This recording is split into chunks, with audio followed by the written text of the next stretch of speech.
In spite of everything, he was able to produce his own vehicle. At first, its cheap cost and quality caused it to be derided by society, which contributed to its repeated failures. He seemed to have a tendency to achieve success and then regress to the beginning. But because of this very tendency, he became stronger and eventually started Hyundai, one of the biggest automakers in the world. Chung Ju-young's journey in the modern-day North Korean town of Tungkon. Chung Ju-yung was born in 1915. Japan ruled over all of Korea at the time. His family was impoverished and relied on farming to make ends meet, and he was the oldest of 8 siblings. Chung was forced to drop out of school at the age of 14 in order to help his parents in the fields because of financial troubles. Even though he put in a lot of labor, his pay was so little that he sometimes had to go to bed hungry. Chung became frustrated with his situation and concluded that he could not continue living this way indefinitely. He eventually fled his house and trekked 100 kilometers to Kyuwon City, where he began working as a construction site laborer. He was content because he was self-sufficient despite the hard labor and low salary. His freedom was short-lived, though, as his parents found him and brought him back to the hamlet, where he was forced to resume his labor on the farm. Chung had a desire for the metropolis and found the prospect of permanently residing in the hamlet intolerable. He made 2 more attempts to flee, but was apprehended and returned each time. There was a significant food scarcity in the entire community one year due to a bad harvest. This forced Chung to devise a last-ditch escape strategy. He fled for a 4th time, this time to Seoul, the capital of present-day South Korea.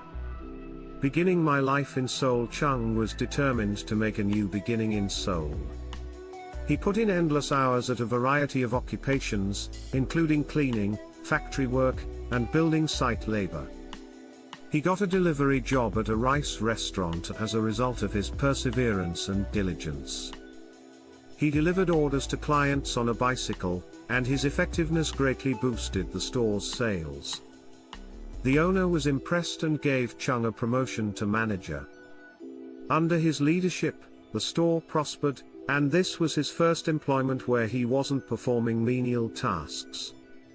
The store was eventually sold to Chung for a modest price by the owner, who was unable to continue because of health problems. The fugitive farm lad opened a rice business at the age of barely 22. The loss and occupation of Japan. Chung's rice store rose to prominence in the neighborhood. However, life in Korea was disrupted in 1937 when the Second Sino-Japanese War broke out. In order to prevent shortages, the Japanese government seized control of Chung's store and all other rice shops. He had nothing left to him again. Unwilling to let up, Chung looked into alternative business ventures that the Japanese wouldn't take advantage of. With a meager 3,001 loan, he launched a do service, an automobile repair business, in 1938. Unfortunately, the garage caught fire, burning everything, including the cars of the clients. Despite his losses and obligations, Chung remained optimistic. He gradually rebuilt his business by reopening the store and taking out another loan. His garage eventually prospered, hiring more than 70 people and enabling him to move his family to Seoul. Conflict and fresh starts. When the Korean War started in 1950, Chung was forced to leave Seoul once more. He relocated to Busan and worked with the US Army to start up his construction company again. Strong relationships with American authorities and the South Korean government were facilitated by his company's reputation for timely and effective service. Chung went back to Seoul after the war and grew his construction company. He established his image as a visionary businessman by constructing highways, dams, and even significant infrastructure projects like the Gyeongbu Expressway and the Soyang Dam. Hyundai Motors inception. Chung established Hyundai Motors in 1967 with the goal of doing more than merely auto repair. Together with Ford, he put together the Cortina, which was well liked in the neighborhood market. Chung, however, wanted to build his own automobiles because he wasn't content with merely assembling them. The South Korean automobile industry began when Hyundai created its first vehicle, the Pony, in the 1970s. Despite the car's first difficulties in foreign markets, Chung persisted. Hyundai gained international reputation by breaking into markets like the US by enhancing quality and price.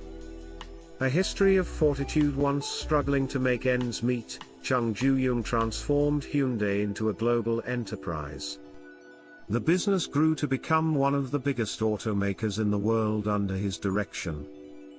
Chung died in 2001, leaving behind a legacy of accomplishment, ingenuity, and tenacity. The Hyundai emblem, which is frequently misinterpreted as simply a H, represents trust between the corporation and its clients by showing two people shaking hands. This inspirational tale of tenacity serves as a reminder that resilience and the will to get back up after being knocked down by life are the foundations of success.